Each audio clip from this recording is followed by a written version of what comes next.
ജ്യോതിഷത്തിലെ 27 നക്ഷത്രങ്ങളിൽ ഒന്നാണ് മൂലം നക്ഷത്രം. ധനുരാശിയിൽ ഉൾപ്പെടുന്ന ഈ നക്ഷത്രം വേര് എന്ന് അർത്ഥമാക്കുന്ന മൂല എന്ന വാക്കിൽ നിന്നാണ് ഉത്ഭവിച്ചത്. സ്കോർപിയസ് നക്ഷത്രഗണത്തിലെ എപ്സിലോൺ, സീറ്റ, ഈറ്റ, തീറ്റ, അയോട്ട, കാപ്പ, ലാൻഡ, മ്യൂ, ന്യൂ എന്നീ നക്ഷത്രങ്ങളെ ചേർത്താണ് ജ്യോതിശാസ്ത്രപരമായി മൂലം നക്ഷത്രത്തെ കണക്കാക്കുന്നത്. കേതുവാണ് ഈ നക്ഷത്രത്തിന്റെ അധിപഗ്രഹം. പൊതുവായ സ്വഭാവ സവിശേഷതകൾ. മൂലം നക്ഷത്രത്തിൽ ജനിച്ചവർക്ക് പൊതുവെ ചില പ്രത്യേക സ്വഭാവങ്ങളുണ്ട്. സത്യസന്ധയും അറിവിനായുള്ള ദാഹവും. ഇവർക്ക് സത്യം കണ്ടെത്താനും അറിവ് നേടാനും അസാധാരണമായ താല്പര്യമുണ്ട്. കാര്യങ്ങളുടെ അടിത്തട്ടിലേക്ക് ഇറങ്ങിച്ചെല്ലാനും മറഞ്ഞിരിക്കുന്ന സത്യങ്ങൾ കണ്ടെത്താനും ഇവർക്ക് കഴിയും. അതുകൊണ്ട് ഗവേഷകർ, പണ്ഡിതർ, ആത്മീയ അന്വേഷകർ എന്നിവർക്ക് ഈ നക്ഷത്രം അനുകൂലമാണ്. ശക്തമായ നിശ്ചയദാർഢ്യം. മൂലം നക്ഷത്രക്കാർക്ക് ശക്തമായ ഇച്ഛാശക്തിയും നിശ്ചയദാർഢ്യവുമുണ്ട്.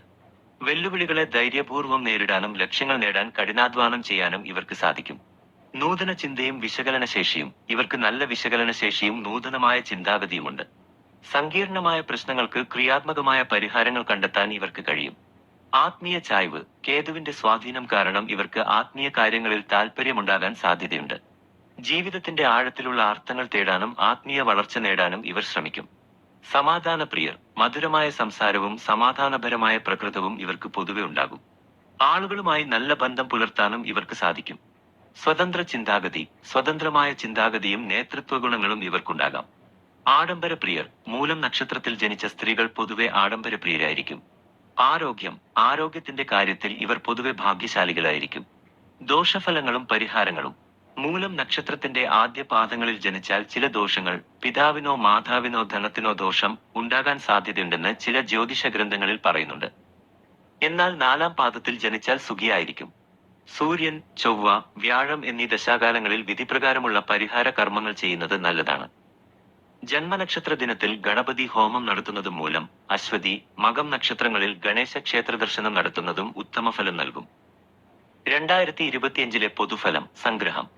2025 മൂലം നക്ഷത്രക്കാർക്ക് കാര്യമായ മാറ്റങ്ങളുടെയും പരിവർത്തനങ്ങളുടെയും വർഷമായിരിക്കും. സത്യം കണ്ടെത്താനുള്ള ആഗ്രഹം വ്യക്തിജീവിതത്തിലും തൊഴിലിലും ആത്മീയ പാതയിലും ഇവരെ നയിക്കും.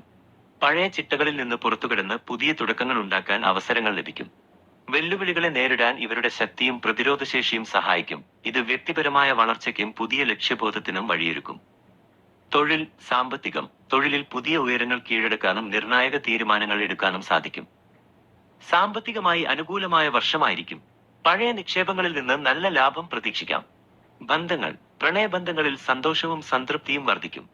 കുടുംബാംഗങ്ങളുമായും സുഹൃത്തുക്കളുമായും ആഴത്തിലുള്ള വൈകാരിക ബന്ധങ്ങൾ സ്ഥാപിക്കാൻ കഴിയും. ആരോഗ്യം. പൊതുവെ ആരോഗ്യം നല്ല നിലയിലായിരിക്കും.